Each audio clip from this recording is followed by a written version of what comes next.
ومن آياته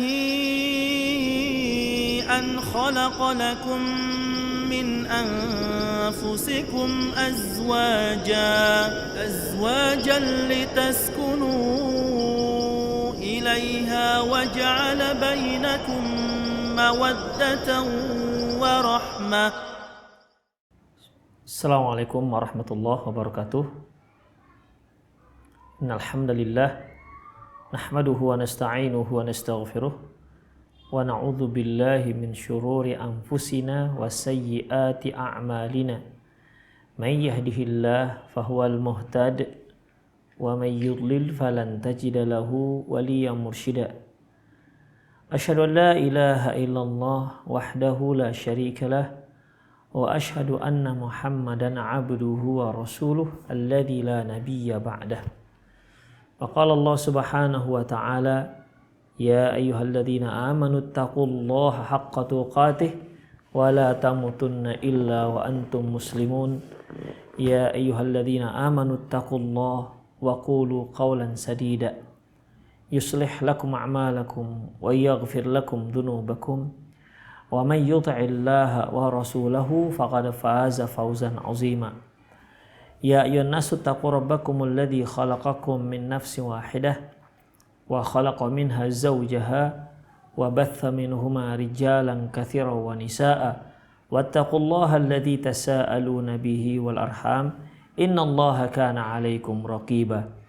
Amma ba'du, nastaqal hadithi kitabullah wa khairal hadi hadi Muhammad sallallahu alaihi wasallam wa syarrul umur muhdatsatuha kullu muhdatsatin bid'ah wa kullu bid'atin dhalalah wa kullu dhalalatin finnar.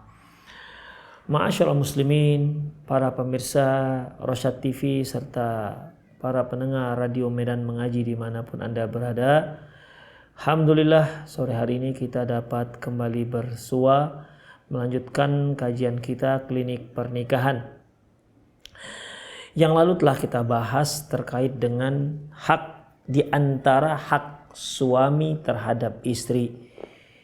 Dan sore hari ini kita akan bahas huququz zaujati 'ala zawjiha wa hiya katsirun wa minha. Bahwasanya hak istri terhadap suami, hak istri terhadap suami maksudnya yaitu kewajiban suami terhadap istri. Jadi kalau kita lihat dari sisi istri, berarti hak istri yang harus diberikan oleh sang suami, atau kewajiban suami yang harus dia laksanakan untuk sang istri. Kata Syekh Badr bin Ali Al-Utaibi, beliau katakan wahiyya katsirun wa minha. Banyak sekali hak-hak istri terhadap suaminya, ya, di antaranya as-sadaq. Ikhwah, ini artinya mahar. Ya, ini artinya mahar.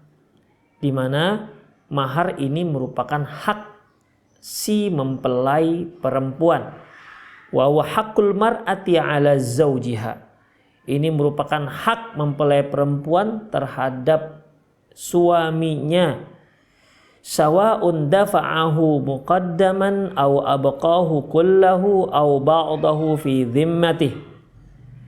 Baik si suami memberikan mahar yang sudah mereka sebutkan, langsung mereka berikan, ya, duluan, diberikan dahulu sebelum akad, atau si suami memberikan mahar setelah akad, atau juga boleh juga mahar itu sebahagian sudah dibayarkan, tinggal sebahagian lagi belum. Jadi dibolehkan, ikhwah, ya, dibolehkan. Bahkan kalaupun belum sempat menentukan apa maharnya, itu juga boleh. Hanya saja para ulama menyebutkan ketika sang suami menyatakan mahar tapi nggak menentukan berapanya, maka nanti akan dikembalikan akan dikembalikan kebiasaan masyarakat berapa biasanya. Demikian ikhwah. Namun dibolehkan, yang jelas ada mahar. Oleh karena itu fala yajuzu lahu jahdahu walam tina'u an daf'i laha. Makanya tidak boleh seorang suami mengingkari mahar tersebut. Enggak boleh seorang suami mengatakan aku enggak mau bayar mahar. Padahal tadi dia katakan dia akan cicil tuh mahar. Ya, akan cicil maharnya. Misalnya maharnya seperangkat alat sholat. Qadarullah suami enggak sanggup memberikan tunai seperangkat alat sholat, maka dia cicil. Pas akad dia berikan sajadahnya. Nanti seminggu kemudian dia belikan mukenanya. Begitu ikhwah. Dibolehkan. Tapi ternyata setelah akad dia katakan, loh saya kan sudah beri, ya saya sudah beri sajadah, udah apa lagi? Begitu. Padahal tadinya ya dia akan memberikan mukena juga atau perangkat-perangkat sholat yang lainnya. Demikian ikhwah. Makanya tidak boleh suami mengingkari akan adanya mahar. Tidak boleh dia tidak memberikan mahar kepada sang istri. Dan kalau dia belum berikan kepada sang istri, itu merupakan hutang sang suami kepada si istri. Jadi kalau dia menyatakan mahar mas kawinnya itu 10 gram misalnya, sementara baru dia cicil 2 gram, maka 8 gram lagi itu merupakan hutang yang harus ditunaikan, yang harus dilunaskan sang suami terhadap sang istri. Harus dia berikan, dia lunasi itu hutangnya, karena itu merupakan hak istri. Ya, karena itu merupakan hak istri. Makanya ikhwah, para ulama kita membagi mahar itu beberapa jenis. Pertama, ada yang berupa benda yang ada nilai harga. Ya, ma jaza ayyakuna thamanan fil bai'. Yaitu yang ada nilai nominalnya ketika dia dijual, apa saja. Ya. Walaupun dia nilainya murah. Karena Rasulullah SAW pernah menyuruh salah seorang sahabat untuk mencari sebentuk cincin dari besi. Ya kalau cincin namanya dari besi, paling harganya berapa? Mungkin 20.000, mungkin 30.000, kan sangat murah, ikhwah. Tapi karena cincin besi itu memang ada nilainya, maka dia boleh dijadikan sebagai mahar. Selama benda tersebut ada nilai nominalnya, maka dibolehkan menjadi mahar jika memang si wanita tersebut sepakat dengan mahar tersebut. Yang kedua, bisa juga mahar itu berupa al-ijarah. Al-ijarah ini sewa, upah mengupah. Seperti ketika Nabi Musa alaihissalam menikah, maharnya apa? Ya, maharnya yaitu berupa mengembalakan kambing selama 8 bulan. Makanya mertua Nabi Musa alaihissalam mengatakan, inni uridu an unkihaka benataini hataini ala an ta'jurani thamaniyata hijaj fa in atmamta 10 famin nafs. Aku itu ingin menikahkan kamu dengan salah seorang dari putriku ini. Ya, karena yang bertemu dengan Nabi Musa waktu itu ada 2 orang. Aku ingin menikahkan salah seorang dari putriku ini kepada engkau wahai Musa, dengan catatan kamu mengembalakan ternakku selama 8 tahun. Kalau kamu mau genapkan 10 tahun, maka itu lebih baik. Itulah mahar Nabi Musa alaihissalam ketika menikahi istrinya tersebut. Jadi boleh berupa upah. Ya, misalnya ada seorang pemuda, dia tidak sanggup memberikan mahar kepada calon istrinya. Kemudian mertuanya mengatakan, sudah kamu tidak usah bayar mahar. Kamu kerja saja dengan saya selama sekian tahun. misalnya, boleh. Ya, itu dibolehkan kalau mereka sepakat untuk hal itu. Itu yang kedua. Yang ketiga boleh juga berupa al-i'taq. Al-i'taqah yaitu memerdekakannya. Ini seperti kejadian nikahnya Rasulullah Sallallahu Alaihi Wasallam dengan Safiyah binti Huyai bin Hatab. Ya, istri Rasulullah Sallallahu Alaihi Wasallam, di mana waktu itu Rasulullah Sallallahu Alaihi Wasallam menjadikan kemerdekaan Safiyah radhiyallahu anha sebagai mahar. Bisa juga berupa Islam, masuk Islam, ya, seperti kejadian antara Ummu Sulaim dan Tolhah, di mana waktu itu Tolhah radhiyallahu anhu melamar Ummu Sulaim. Kata Ummu Sulaim, kami nggak bisa, kaum wanita muslimah nggak bisa menikah dengan lelaki yang masih kafir. Itulah ikhwafiddin. Akhirnya Tolhah radhiyallahu anhu masuk Islam dan itu dijadikan sebagai mahar buat Ummu Sulaim. Jadi dibolehkan ikhwafiddin. Makanya ya kalau kita tidak bisa yang memberikan benda yang ada nilai nominalnya, bisa berupa berupa upah. Kalau enggak juga bisa berupa bisa juga dengan mengajarkan Al-Quran, ya, mengajarkan Al-Quran itu kan termasuk al-ijarah, ya, al-ijarah. Maharnya mengajarkan sang istri Al-Quran, itu termasuk yang kedua. Yang ketiga yaitu memerdekakan. Yang keempat yaitu masuk ke dalam Islam. Allah Subhanahu wa ta'ala firman, wa atun nisaa sadaqatihinna nihlah. An-Nisa ayat 4. Berikan kepada kaum wanita itu pemberian berupa mahar. Ini wajib. Wa atun nisa, berikan. Ini fi'il amr. Oleh karena itu mahar itu wajib diberikan kepada sang wanita. Dan Rasulullah pernah mengatakan bahwasanya khairus sadaq aisaruha, sebaik-baik sebaik-baik mahar yaitu yang paling mudah. Rawah Hakim. Hadis ini diriwayatkan oleh Imam Hakim. Khairus sadaq aisaruha, sebaik-baik mahar yaitu yang paling mudah. Ingat, bukan murah. Ya, ingat, bukan murah tapi mudah. Ya, kalau ada seorang ikhwan, seorang laki-laki, dia sanggup memberikan mahar kepada istrinya, untuk calon istrinya, dia janjikan misalnya 30 mayam. 30 mayam itu satu mayam kalau pakai ukuran mayamnya orang kita Aceh, ya, satu mayam itu 3,3 gram.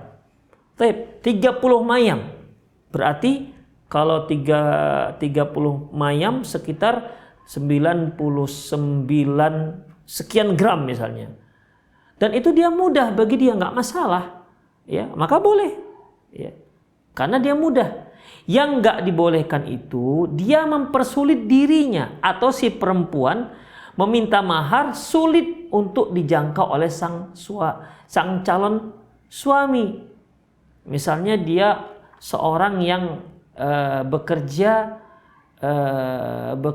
dengan hasil ya cukup begitu, dengan hasil pas-pasan. Misalnya gajinya sebulan 2 juta misalnya, atau 1,5 juta misalnya. Sementara si perempuan meminta maharnya, Dek, nanti maharnya mau apa ya, Dek?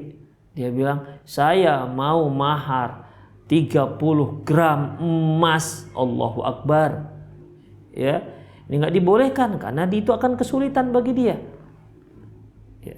Kalau yang mudah, jangankan emas, pesawat jet juga dibolehkan. Misalnya dengan mahar 1 unit pesawat jet, misalnya begitu boleh, asalkan mudah. Ingat, mudah bukan murah.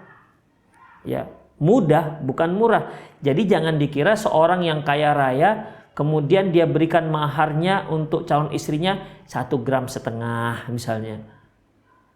Ya ikhwatiddin, ini nggak dibenarkan. Bukan nggak dibenarkan, boleh, tapi itu bukan yang dikatakan sebaik-baik mahar. Ingat, Rasulullah katakan khairus sadaqi aisaruha. Sebaik-baik mahar yaitu yang paling mudah. Saya ulangi, yang paling mudah, bukan murah. Itu dia. Ya kalau calonnya orang yang sulit ekonominya, ya apa yang mudah bagi dia? Apakah sajadah misalnya yang harga mungkin hanya 50.000, udah boleh, silakan. Ya, salahkan. Tapi kalau dia tabungannya saja sudah sampai 600 juta, maharnya 1 unit sajadah yang harga 35.000 yang dibeli di pasar ikan sonoha, yang paling murah. Ya, itu bukan mahar yang terbaik. Demikian ikhwah, a'azzani Allahu wa iyyakum. Jadi hak yang pertama, hak seorang istri kepada suaminya, si suami wajib memberikan mahar. Si istri wajib untuk meminta, si istri boleh meminta, menuntut maharnya kepada sang suami. Yang kedua, ikhwah, al-imsaku bil ma'ruf wa tasrih bi ihsan, yaitu hak istri terhadap suami, yaitu imma sang suami tetap memegang sang istri dengan cara yang baik, atau dia pisah dengan cara yang baik. Tidak boleh dia gantung. Ya, tidak boleh dia gantung. Sebagaimana sabda firman Allah Subhanahu wa taala surah Al-Baqarah ayat 229, fa imsakum bima'ruf, kalau kamu tahan istrimu, kalau kamu pegang istrimu, maka tahan dengan cara yang baik. Kalau sudah tahan dengan cara yang baik, berarti dia dipergauli dengan cara yang baik. Diberikan hak-haknya, diberikan nafkahnya, dicukupkan sandang pangan papannya, itu namanya menahannya dengan cara yang baik. Kalau tidak, ya maka tasrihum bi ihsan, atau ya sudah dia cerai dengan cara yang baik. Begitu. Jadi kalau dia tidak mampu memberikan nafkah dan lain-lainnya, maka silahkan kalau dia mau mencerai dengan cara yang baik, bukan setelah bertengkar, setelah caci maki hingga akhirnya dua keluarga menjadi musuhan baru cerai. Ini bukan tasrihum bi ihsan, ikhwah. Sebagaimana mereka bertemu dan mereka disatukannya dua keluarga dengan cara yang baik, kenapa jika tidak ada kecocokan juga dipisahkan dengan cara yang baik? Kenapa harus ada permusuhan? Apalagi menyangkut dua keluarga, akhirnya dua keluarga bermusuhan.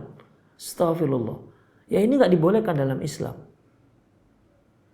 Jadi kalau seorang suami memang sudah sudah nggak mampu memberi nafkah atau apalah namanya, dia boleh datang ke orang tua si perempuan, dia cerita, "Ma, ibu, saya sudah nggak sanggup lagi memberi nafkah istri karena saya sendiri aja seperti ini," begitu.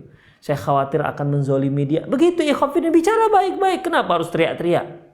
Ya, nggak usah pakai teriak-teriak, bicara. Lepaslah dengan cara yang baik. Kalau dipegang, pegang dengan cara yang baik. Fala yajuzu lirajuli darar bil mar'ati wa huwa baina khiyaraini imma ay ya'isha ma'ah bil ma'ruf wa 'ishati zawjiyyah as-sa'idah aw yufariquha bi ihsanin wa salamin. Jadi nggak boleh seorang laki-laki itu memudaratkan sang perempuan, tidak dicerai dan juga tidak diberi nafkah, jadi digantung dia. Ya, digantung. Jadi kalau sang suami udah nggak sanggup memberikan nafkah, ya sudahlah, ceraikan. Jadi si mantan ini bisa menikah dengan laki-laki yang lain. Ini enggak, dicerai tidak, diberi nafkah tidak. Akhirnya gantung dia, ikhwafiddin. Ini memudaratkan dan itu akan dimintai pertanggungjawaban di hadapan Allah Subhanahu wa taala. Ya, banyak loh yang seperti ini, para suami. Dia dia pukul istrinya, dia siksa istrinya, nafkah tak diberi, tapi tak juga dicerai. Ya, ini zalim yang nanti akan dihadapkan di hadapan Allah Subhanahu wa ta'ala. Jadi sang suami hanya punya dua pilihan. Pegang dia dengan cara yang baik, tahan dia dengan cara yang baik, jadikan dia sebagai istri, kemudian berikan hak-haknya, penuhi kebutuhan sandang, pangan, papannya. Itu dia. Atau kalau nggak sanggup, maka pisahlah dengan cara yang baik. Hanya boleh ada dua. Pilih salah satu. Pilih salah satu. Tengah-tengah nggak ada. Tengah-tengah nggak ada. Dicerai tidak, diberi nafkah tidak. Jadi dia fayadharuha kal mu'allaqah. Dia biarkan sang istri mu'allaqah, itu tergantung. Tergantung itu terbang tidak, mendarat ke tanah juga tidak. Ini kezoliman. Demikian ikhwah, ya. Fal mar'atu bi tabi'iha dha'ifah raqiqah. Karena wanita itu makhluk yang lemah dan ringkih, ikhwah. Ya. Mungkin antum masih ingatlah kajian kita klinik pranikah. Itu sampai Rasulullah mengingatkan Anjasyah waktu itu ngebut, ya, membawa kendaraan, membawa rombongan. Apa kata Rasulullah? Pelan-pelan Anjasyah. Ini bersama kita ada qawarir, kaca-kaca. Ya kaca-kaca itu mudah pecah. Makanya kalau membawa para wanita, jangan ngebut. Itu dia. Kecuali sudah izin, bang ngebut saja bang. Tuh sikat lah, nggak masalah. Lambat kali abang ini membawa mobil, ngebut sedikit bang. Oke deh, mainkan, boleh silahkan. Ya, silahkan. Tetapi kalau dia dia nanti merasa ngeri dan seterusnya, maka tidak dibolehkan. Walihada qala Nabi sallallahu alaihi wasallam innahunna awanun baina aidikum. Rasulullah katakan wanita itu merupakan tawanan yang ada di bawah kalian, di tangan kalian. Di sini Rasulullah sallallahu alaihi wasallam bukan mengatakan wanita itu tawanan, tapi seperti tawanan. Begitulah. Ikhwah, ya. Kalau kita punya tawanan, kan terserah kita membuat apa. Mungkin bisa dipukul, atau mungkin nggak bisa kasih makan, namanya juga tawanan. Kita kasih makan ala kadarnya saja bisa. Ya. Begitulah kaum wanita bersama suaminya. Bisa saja suami mukul, ya dia wanita, ikhwah, makhluk lemah. Dia berhadapan dengan laki-laki, pasti dia kalah. Kecuali ada juga sih wanita yang hebat, ya. Dia sudah sabuk keratnya, sudah sabuk hitam misalnya, sudah dan 3 misalnya, ya. Kalau suaminya mukul, dia bisa ngelak, malah bales bisa. Tapi kan itu sudah di luar dari kebiasaan. Umumnya wanita itu lemah, nggak bisa dia melawan suaminya, melawan tenaga suaminya. Umumnya kalah. Laki-laki itu umumnya lebih kuat ketimbang wanita. Makanya sayangi wanita, sayangi istri Anda. Jangan perlakukan dia dengan kasar, jangan main pukul, jangan main hantam. Ya. Karena kalau Anda main hantam, main pukul, main caci, main maki, dia tidak sanggup melawan Anda, maka itu nanti akan dipertanggungjawabkan di hadapan Allah Subhanahu wa taala. Jangan dikira nggak ngelawan dia aman, yang penting itu suka-sukaku. Nggak bisa, ikhwah fiddin. Di sini dia tak melawan, nanti di hari akhirat akan melawan. Di hari akhirat nanti Allah Subhanahu wa taala akan memanggil, mana yang dulu pernah terzolimi selama di dunia, balas sekarang, kata Allah Subhanahu wa taala. Makanya Rasulullah katakan wanita itu, istri itu seperti tawanan. Ya, jadi bagaimana? Artinya kita bisa melakukan apa saja terhadap dia. Jadi kalau dia tawanan, maka perlakukan dia sebagai seorang istri. Karena dia lemah, ikhwah. Ya, karena wanita itu fisiknya lemah. Demikian, ikhwah. Jadi intinya bahwasanya, ya wanita itu, ikhwah, kalau Anda cocok dengan sang istri, ya, Anda jadikan dia sebagai seorang istri, maka penuhi kewajiban-kewajibannya. Ya, penuhi semua hak-haknya. Termasuk perlakuan lemah lembut, itu juga termasuk hak seorang perempuan. Lakukan itu. Kalau Anda tidak bisa melakukannya, sudahlah, lepaslah dia. dan bicarakan baik-baik. Ya, bicarakan baik-baik. Misalnya tidak mampu memberi nafkah yang cukup, bicara dengan istri Anda. Gimana dek ya, abang nggak bisa memberikan nafkah yang cukup. Bagaimana ini? Ya kalau kamu mau abang cerai, ya boleh, ya supaya bisa cari suami yang bisa mencukupi kebutuhanmu. Kalau kata saya istri nggak apa-apa bang, nggak apa-apa. Pokoknya pahit getir, asam manis kita bersama. Ringan sama dijinjing, ringan sama dipikul, berat sama dijinjing. Ringan sama dijinjing, berat sama-sama kita pikul bang. Nggak apa-apa, kita susah bersama, senang bersama.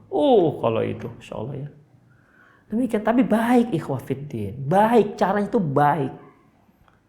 Karena kalaupun ternyata terpisah dengan cara baik-baik, ya mungkin mereka bagi-bagi anak dua, yang laki-laki dengan ibunya, yang perempuan dengan ayahnya misalnya.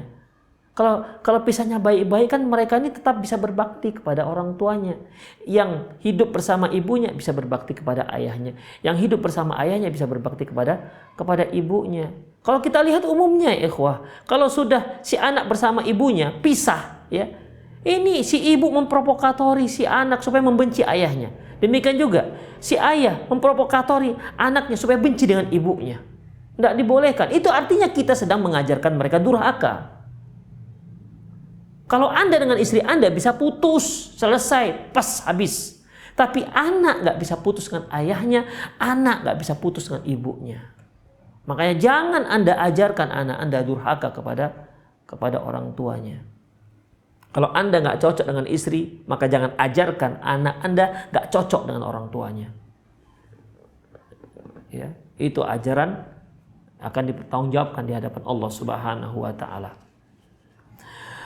Baik, yang ketiga ikhwah rahimani Allah wa iyyakum, yaitu nafaqatu wat ta'amu wa kiswatu min ghairi taqtirin wala israfin.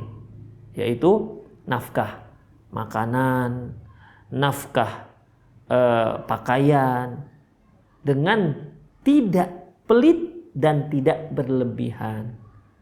Ya kalau bahasa kita memberikan sandang, pangan dan papan.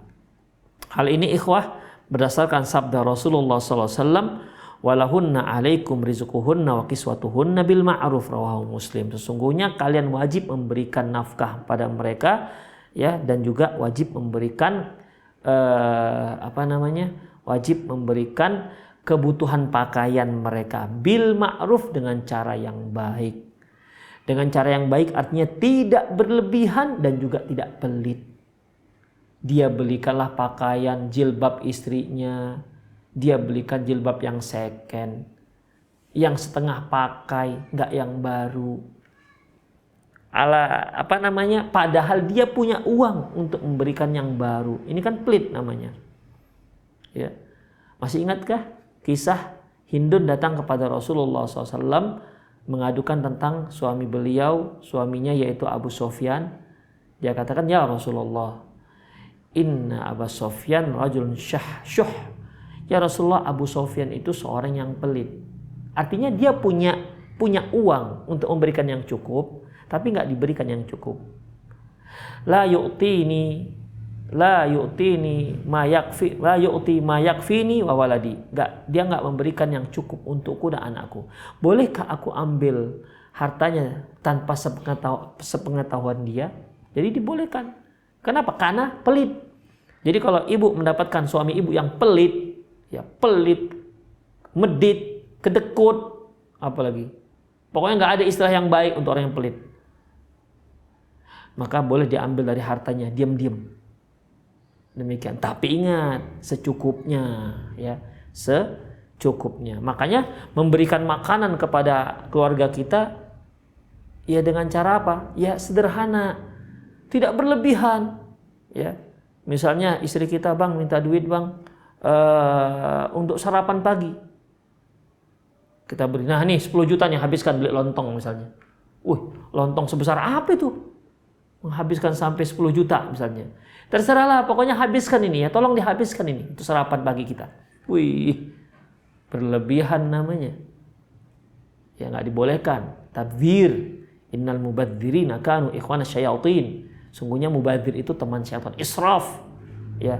Kulu washrabu wala tusrifu. Makan dan minum, tapi jangan berlebihan. Dan juga jangan pelit. Ini Dek Bang, kita mau sarapan. Ini ada 500 rupiah. Kamu buatlah untuk makan sarapan kita untuk 3 orang. Itu makan apa 500 rupiah? Ya terserahlah, mau pakai beli mili direbus, terserah. Itu namanya pelit. Ya dikatakan pelit ini, dia bisa memberikan yang cukup tapi tak diberikan. Ini namanya pelit. Ya, kalau memang itu dia, hanya itu kesanggupan dia, itu nggak dikatakan pelit. Demikian ikhwah rahimani Allahu wa iyyakum. Yang keempat, ayyu'allimaha al-khair wa ya'muruha bihi. Insyaallah nih, wahai para suami, kewajiban Anda terhadap istri Anda. Apa itu? Ajarkan dia kebaikan dan perintahkan dia untuk mempraktekkan kebaikan tersebut. Masya Allah, ini kalau sudah terkait dengan ajarkan kebaikan, sang suami harus bisa membedakan antara yang baik dan buruk. Kalau dia nggak mengerti, nggak bisa membedakan mana yang baik dan buruk, bagaimana mungkin dia bisa mengajarkan kebaikan? Faqidu syai' la yu'tih. Orang yang nggak punya sesuatu nggak akan bisa dia memberi. Ya. Misalnya ini, anggaplah saya tidak punya handphone, nggak punya HP. Bisa saya memberi HP kepada orang?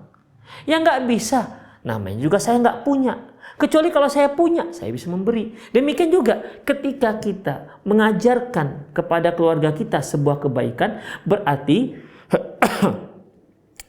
kita harus mengetahui terlebih dahulu kebaikan itu. Kita punya ilmunya. Yang dikatakan baik adalah baik menurut kacamata syariat. Bukan baik menurut selera kita. Bukan baik menurut adat istiadat setempat. Bisa saja baik menurut adat istiadat setempat, tapi tak baik menurut pandangan syariat. Bisa ikhwah.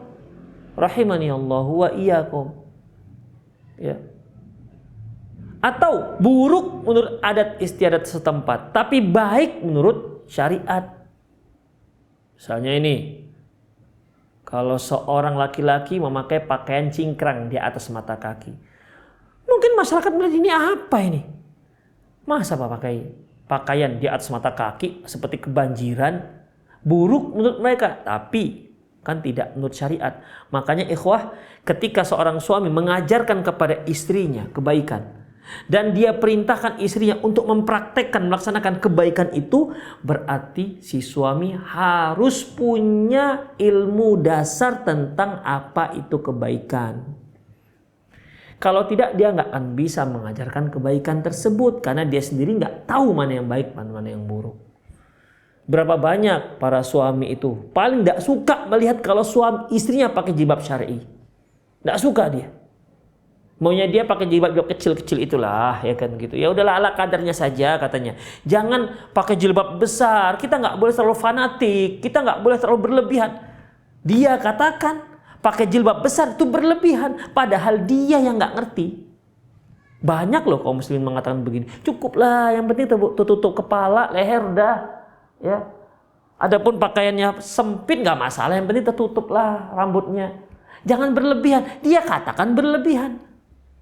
Padahal syariatnya seperti itu, harus lebar jilbabnya. Ini ikhwafidin, mengapa mereka katakan berlebihan? Orang yang pakai jilbab besar itu berlebihan. Kenapa? Karena dia nggak tahu, nggak paham tentang ilmunya. Berapa banyak orang mengatakan kalau ada orang anak muda pelihara jenggot, jangan fanatik kalilah, jangan berlebihan kalilah beragama ini, yang biasa-biasa aja. Maksud dia itu yang biasa-biasa itu cukur jenggot, begitu. Kalau sudah pakai jenggot, usia masih 25, jenggot sudah panjang. Nggak usah berlebihan kali. Itu dia katakan berlebihan. Berarti dia nggak paham mana yang dikatakan berlebihan. Itu dia. Ya, karena syariat itu mutawassit, pertengahan. Melampaui syariat itu namanya berlebihan. Demikian ikhwah rahimani Allahu wa iyyakum. Demikian. Para suami-suami seperti ini berarti tidak bisa mengajarkan kebaikan. Kenapa? Dia tidak mengerti apa itu yang baik. Dia taunya baik itu baik menurut masyarakat, buruk menurut masyarakat.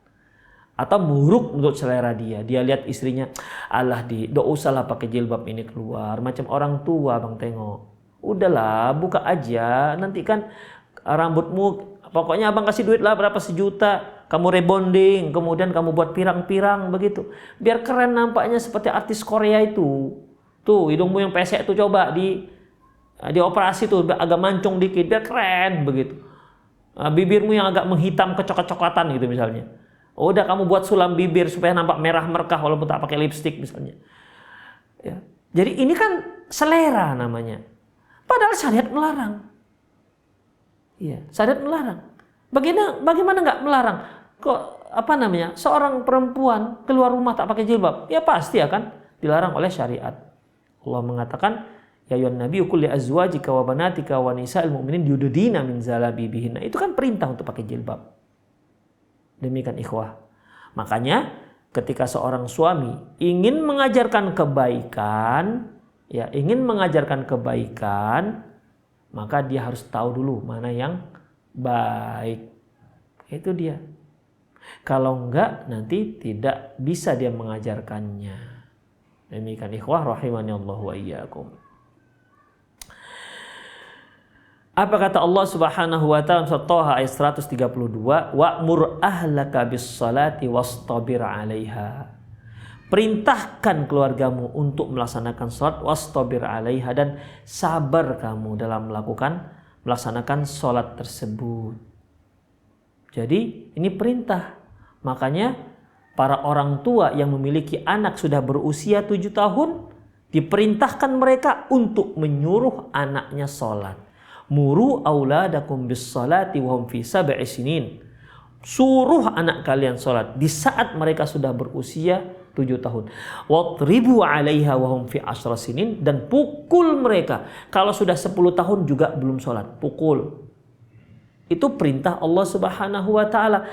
Padahal anak usia 7 tahun itu belum wajib salat karena umumnya belum baligh. Tapi kewajiban ini bukan terkait dengan pelaksanaan sholat si anak, tapi terkait dengan wajibnya orang tua memerintahkan si anak.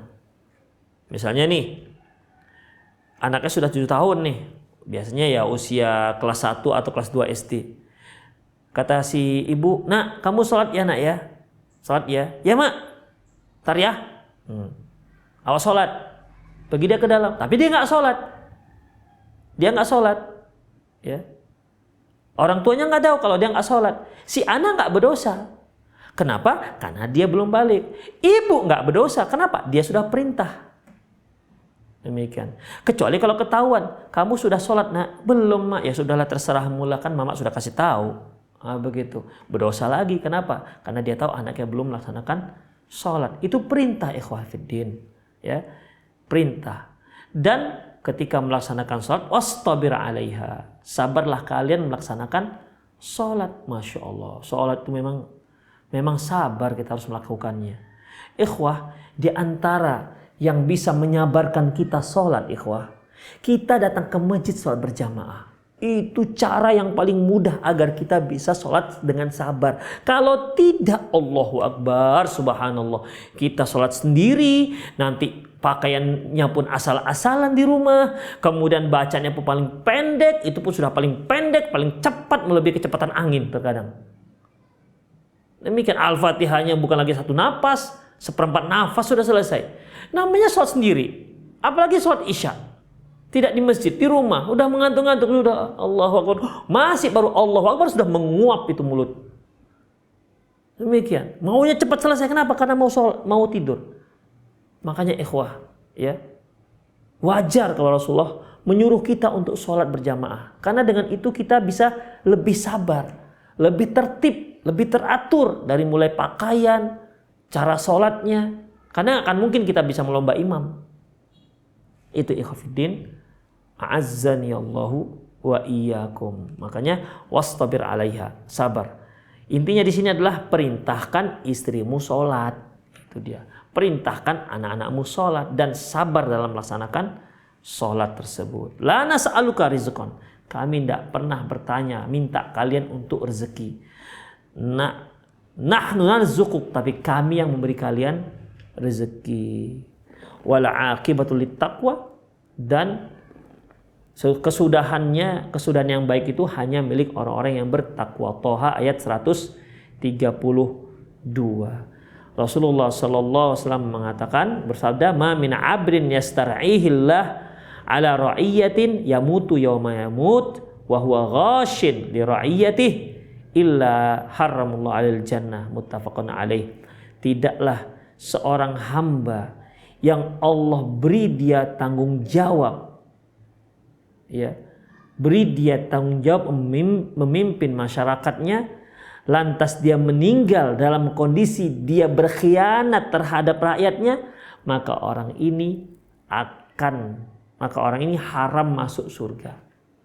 Berkhianat terhadap rakyatnya, dia bohongin rakyatnya, dia takut-takutin rakyatnya, padahal tidak ada suatu hal yang menakutkan, dia takut-takutin mungkin untuk satu kepentingan dirinya, untuk kepentingan jabatannya, ya. Dia bohongi rakyatnya, dia ambil harta rakyatnya, dia zolimi rakyatnya, itu nanti di hari akhirat Allah haramkan masuk surga.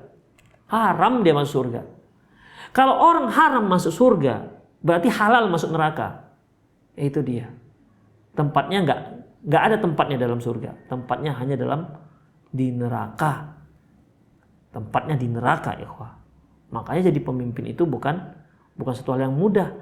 Coba kita lihat. Rasulullah katakan, "Ma min 'abdin yastar'ih."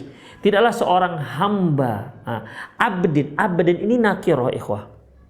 Ya, "Ma min 'abdin." Ini nakirah. Tapi bentuknya bentuk syarat. Apabila ada seorang hamba yang memimpin namun lantas dia tidak bersikap adil, dia mengkhianati rakyatnya, maka dia akan diharamkan masuk ke dalam surga. Kalau sudah seperti ini, mamin abdin, di situ ada nakirah dalam bentuk persyaratan, maka ini menunjukkan keumuman. Hamba mana saja, ya, tidak harus pemimpin besar seperti presiden. Pokoknya kalau dia sudah memimpin masyarakat, apapun bentuk masyarakatnya, tingkat level apapun masyarakatnya, maka dia tetap terancam hadis ini. Termasuk sang suami, istri dan anak-anak itu masyarakat kita. Ya, Allah akan mintakan pertanggungjawabannya nanti di hari akhirat. Kalau ternyata sang kepala rumah tangga mengkhianati istrinya, mengkhianati anaknya, mengkhianati di sini artinya, ikhwah, dia tidak ajarkan kebaikan, ya. Dia lalaikan mereka, dia tipu mereka, dia bohongi mereka, bahkan dia zolimi mereka, maka dia akan diharamkan masuk ke dalam surga. Demikian, ikhwah rahimanallah wa iyyakum. Dalam riwayat yang lain, Rasulullah SAW mengatakan, "Summa lam yajtahid lahum." Kemudian tidaklah seorang pemimpin yang diberikan Allah amanah untuk memimpin rakyatnya, lantas dia tidak berusaha untuk kepentingan mereka, kecuali Allah akan haramkan dia masuk ke dalam surga. Itulah ikhwafiddin rahimahullah wa iyyakum. Masih ada satu syarat lagi, tapi ya sudah, insya Allah akan kita lanjutkan pada kajian yang akan datang, ya. Semoga Allah Subhanahu wa taala memudahkan kita bagi para suami untuk melaksanakan kewajiban-kewajiban yang merupakan ini kewajiban yang sangat berat, ikhwah. Berat di hadapan Allah. Makanya Rasulullah katakan, "Lau kuntu amiran ayyasjuda ahadun li ahadin la amartu imra'atan an tasjuda li zawjiha." Seandainya lah aku dibolehkan, diizinkan Allah untuk menyuruh seseorang sujud kepada manusia, niscaya yang pertama kusuruh sujud adalah si istri kepada suaminya. Kenapa? Li'a'udhami haqqi 'alaiha, dikarenakan besarnya hak suami terhadap istri, besarnya tanggung jawab mereka. Tanggung jawab mereka itu dah sampai akhirat, ikhwah. Ya, sampai akhirat. Makanya Allah katakan, "Ku anfusakum wa ahlikum nar." Selamatkan dirimu dan keluargamu dari api neraka. Allah nggak katakan selamatkan masyarakat dari api neraka. Itu tugas berikutnya. Tapi yang paling penting, yang paling prioritas adalah selamatkan dirimu dan keluargamu. Siapa keluargamu? Istrimu dan anak-anakmu. Karena kalau mereka nggak masuk surga, kamu akan bertanggung jawab. Ikhwah, kita sebagai kepala rumah tangga, kita saja nggak bisa menjamin diri kita masuk surga. Bayangkan. Namun begitu pun kita harus menjamin anak istri kita masuk ke dalam surga. Bayangkan beratnya. Kita saja diri kita nggak bisa menjamin diri kita masuk ke dalam surga. Tapi dalam kondisi seperti ini, kita harus menjamin anak kita, istri kita masuk ke dalam surga. Artinya apa? Kalau kita masuk ke dalam surga, mereka tak masuk dalam surga, kita nggak bisa masuk ke surga. Karena tanggung jawab kita kepada istri sudah kita lalaikan. Kenapa mereka nggak masuk surga? Kamu masuk surga sendiri, wahai para suami. Nggak bisa masuk surga jadinya.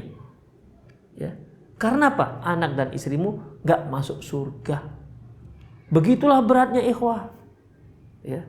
Saya ulangi, sang suami saja belum bisa menjamin dirinya masuk ke dalam surga. Namun begitu pun dia harus bertanggung jawab atas anak dan istrinya harus masuk surga. Insya Allah kan. Makanya wahai para istri, taatilah suamimu, ya. Berilah khidmat karena berilah pelayanan yang terbaik karena tanggung jawabnya terlalu besar, terlalu berat, ya. Terutama tanggung jawab untuk menyelamatkan dari api neraka. Demikianlah ikhwah, qul qouli hadza wa astaghfirullah li wa lakum wasal muslimin innahu ghafurur rahim. Bagi para pemirsa dan pendengar yang ingin bertanya, silakan layangkan pesan Anda, pertanyaan Anda di nomor 08956113277778.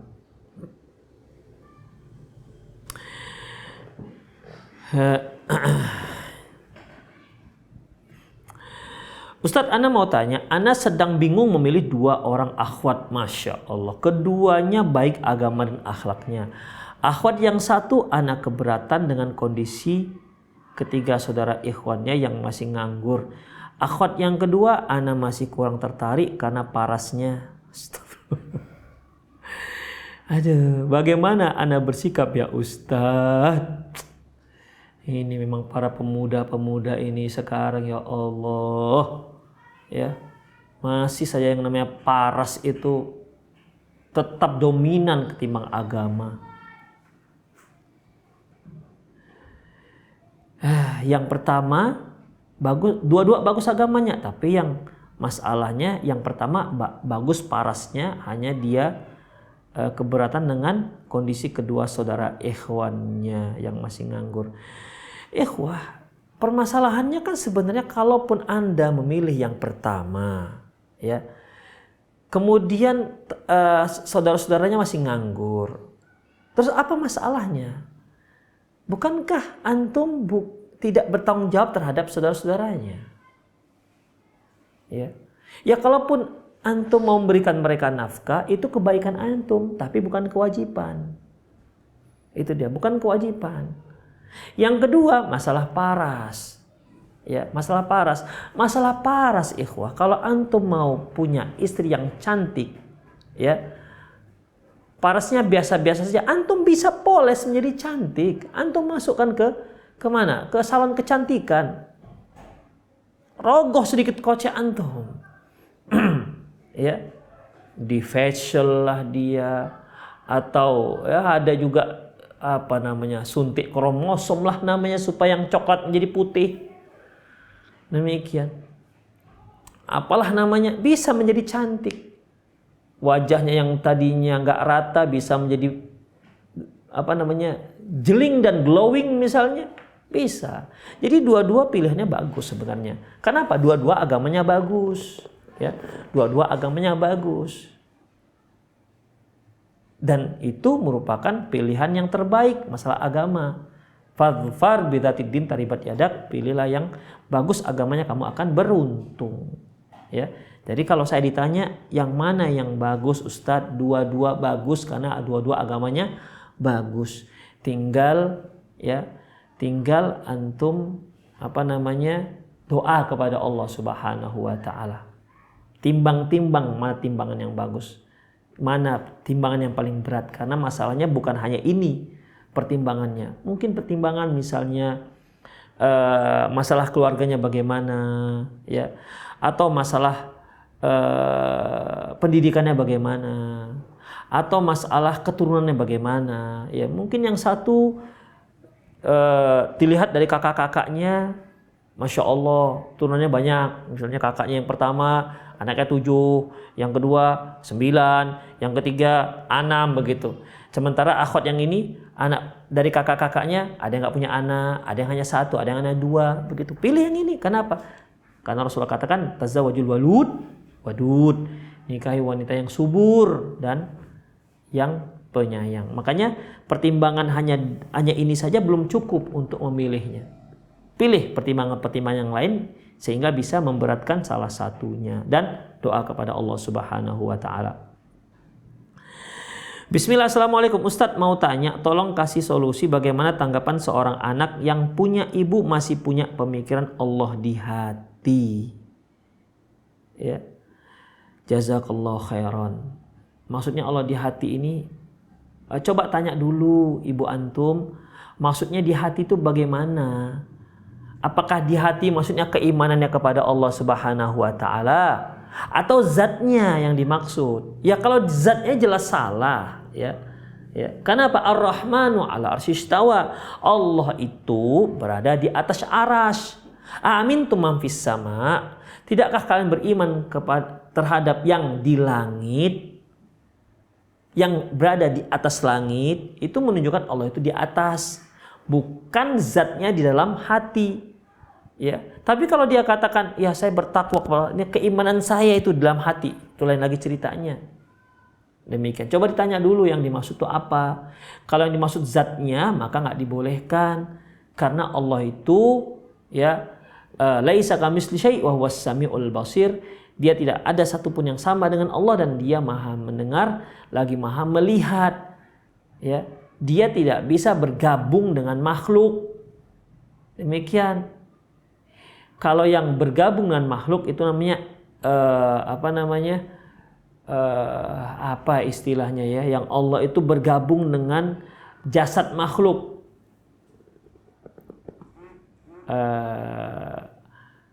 Manunggalin kaula gusti gitu ya istilahnya. Demikian ikhwah. Itu nggak dibolehkan. Itu bisa jatuh kepada kekufuran kalau dia katakan bahwasanya dia menyatu dengan Allah Subhanahu wa ta'ala. Karena kalau dia menyatu dengan Allah Subhanahu wa ta'ala, gimana dia mau ke WC? Kemudian dia menyembah siapa? Karena dia adalah Allah. Demikian, ya. Dia adalah Allah. Kan ada kan yang mungkin para pemirsa pernah mendengar, ya bahwasanya tidaklah aku kecuali adalah Allah. Tidaklah anjing-anjing dan babi-babi kecuali dia adalah Allah. Ini kufur ikhwafiddin. Karena mereka menganggap bahwasanya semua benda itu menyatu dengan Allah Subhanahu wa ta'ala. Jadi tanya dulu apa yang ibu maksud dengan Allah itu ada di hati. Kalau yang dimaksud zatnya maka tidak benar, karena Allah itu ala arsyistawa, di atas aras. Assalamualaikum Ustaz, ana Ummu Ghaidah dari Pekalongan. Apakah termasuk munafik jika dalam berpakaian saya belum sepenuhnya bisa memakai pakaian syar'i, kadang masih ingin memakai pakaian seperti jeans tapi rok dan atasannya kaos atau kemeja saat kerja. Tapi jilbab tetap saya pakai syar'i Ustaz, karena mubadzir kalau tidak saya pakai. Jazakallahu khairan. Jazakumullah khairan bagi ibu yang bertanya atau akhwat yang bertanya. Ya insya Allah nggak munafik. Ya insya Allah nggak munafik. Ya mungkin anti sedang sedang bertahap. Ya bertahap.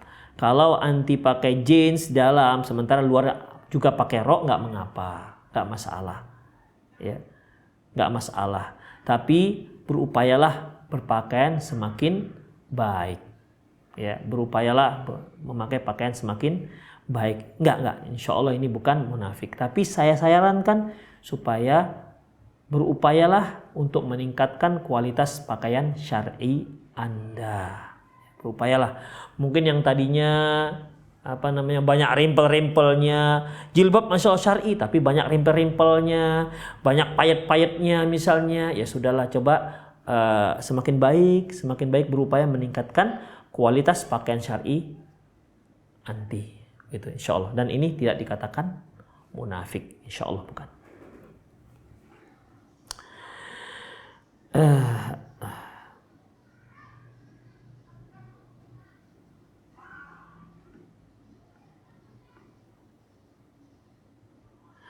Bismillahirrahmanirrahim. Assalamualaikum Pak Ustadz, Ana dari Jakarta izin bertanya, jika mahar berupa hafalan Quran, bolehkah? Jazakumullah khairan. Barakallahu fik. Afika barakallah. Adapun mahar berupa hafalan Al-Quran, ya, pernah itu terjadi pada zaman Rasulullah Sallallahu Alaihi Wasallam. Ketika seorang wanita datang kepada Rasulullah Sallallahu Alaihi Wasallam dan dia menawarkan kepada beliau, semoga beliau berkenan untuk menikah dengan dia. Kemudian Rasulullah melihat si wanita ini, sawwaba ra'sahu, beliau melihat ke atas dan ke bawah, ya, tapi ternyata beliau tidak berminat.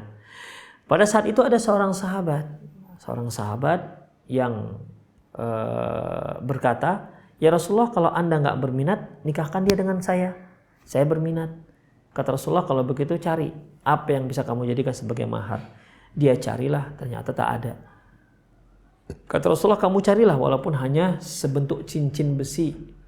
Dia pun kembali mencari, ternyata juga tidak ada. Lantas ketika itu Rasulullah katakan, ya gimana caranya kamu menikah, kamu nggak punya mahar, cincin dari besi juga nggak punya. Lantas dia teringat kain sarung yang dia pakai, hanya sehelai kain sarung.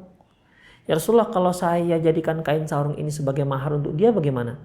Kata Rasulullah, kalau kamu jadikan itu sebagai mahar, kain sarung sehelai yang kamu pakai, kalau kamu berikan kepada dia dan dia memakainya, kamu pakai apa? Dan ketika kamu pakai, dia pakai apa? Akhirnya kan nggak bisa, harus ada mahar. Lantas sahabat ini pun pergi dan dipanggil oleh Rasulullah. Rasulullah tanyakan, apa Quran, surah apa yang kamu hafal dari Al-Quran? Lantas dia pun menyebutkan beberapa surat-surat. Dan suratnya surat-surat panjang, bukan Inna atoina kulallawahad, bukan begitu, ya. Sebutkan. Lantas Rasulullah katakan, aku nikahkan engkau dengan dia dengan Quran yang ada pada dirimu. Dalam riwayat yang lain, dengan kamu mengajarkan dia Al-Quran. Jadi dibolehkan. Tapi ingat, itu alternatif terakhir. Bukan di awal-awal sudah hafalan Al-Quran, bukan. Itu semua alternatif yang terakhir. Dan gak ada lagi yang lain, baru itu. Kalau seandainya hafal Al-Quran itu yang pertama, tentu Rasulullah yang pertama mengatakan, kamu hafal Quran gak? Kan begitu. Ya. Surat apa saja yang kamu hafal? Enggak. Ternyata Rasulullah meminta majaza ayyakuna samanan libai, sesuatu yang ada harganya kalau dijual belikan. Allahu a'lam bissawab.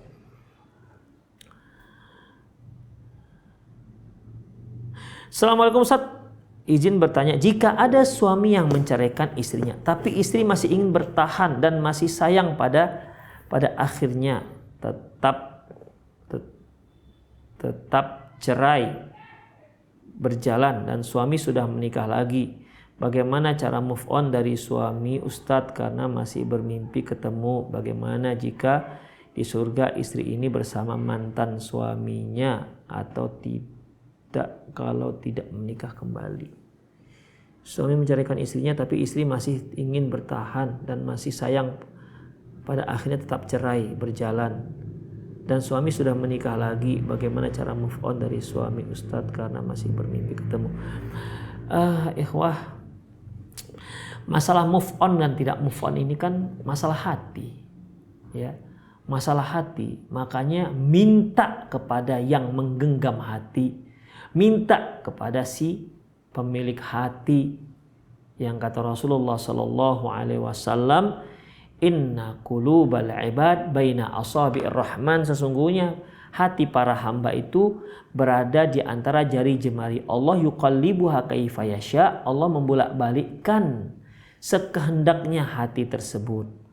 Oleh karena itu, ya, mohonlah kepada yang si pemilik hati, mohon, ya, semoga ibu bisa move on, bisa menerima file laki-laki yang lain, bisa menerima lamaran yang lain. Demikian, ya, mohon doa kepada Allah Subhanahu wa taala. Rasulullah saja ikhwah, dia kan Rasulullah istrinya muta'addid, artinya istrinya lebih daripada satu. Sementara dia kan wajib bersikap adil. Apa kata beliau? Allahumma la tu'akhidni fima tamliku wala amliku. Allahumma hadza fima amliku fala ta'khudni fima tamliku wala amliku. Ya Allah, inilah yang aku miliki. Janganlah engkau menghukumku atas apa yang engkau miliki dan bukan aku yang miliki. Itu terkait masalah hati. Rasulullah aja doa kepada Allah Subhanahu wa taala terkait masalah hati. Apalagi kata doa Rasulullah, ya muqallibal qulub tsabbit qalbi ala dinik, wahai yang membolak-balikkan hati, tetapkan hatiku di atas agamaku, di atas agamamu. Makanya ibu banyak berdoa kepada Allah Subhanahu wa taala semoga hati ibu bisa lapang menerima perceraian tersebut.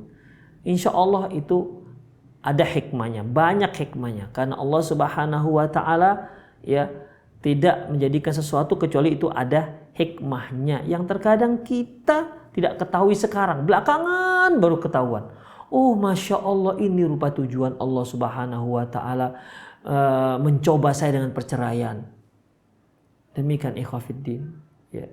Ada yang langsung dia ketahui hikmahnya mungkin dalam waktu dekat. Ada yang sudah lama begitu baru ketahuan. Oh, ini rupanya hikmahnya. Demikian. Ya. Jadi berbaik sangkalah kepada Allah Subhanahu wa taala bahwasanya itulah yang terbaik untuk ibu dan banyak berdoa kepada Allah. Minta agar hati bisa lapang menerima cobaan tersebut dan banyak istighfar. Banyak istighfar.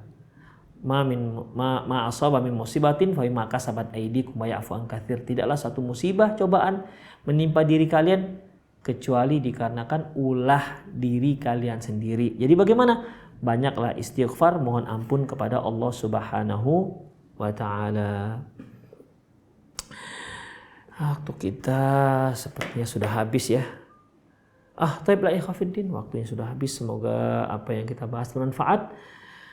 Lebih dan kurang mohon maaf ya jika ada kesalahan, kesilapan. Semoga Allah Subhanahu wa taala mengampuni saya, mengampuni dosa saya, juga para pemirsa sekalian di rumah maupun dimanapun Anda berada. Semoga Allah Subhanahu wa taala menyatukan kita semua, mengumpulkan kita semua dalam Jannatul Firdaus kelak insyaallah. Baik, aku qouli hadza wa astaghfirullah li wa lakum wa lisal muslimin innahu al-ghafurur rahim. Kita akhir dengan doa kafaratul majlis. Subhanakallahumma bihamdik, asyhadu an la ilaha illa anta, astaghfiruka wa atubu ilaik. Wa sallallahu ala nabiyyina Muhammad wa ala alihi wa ashabihi ajma'in. Wa akhir da'wana alhamdulillahirabbil alamin. Assalamualaikum warahmatullahi wabarakatuh.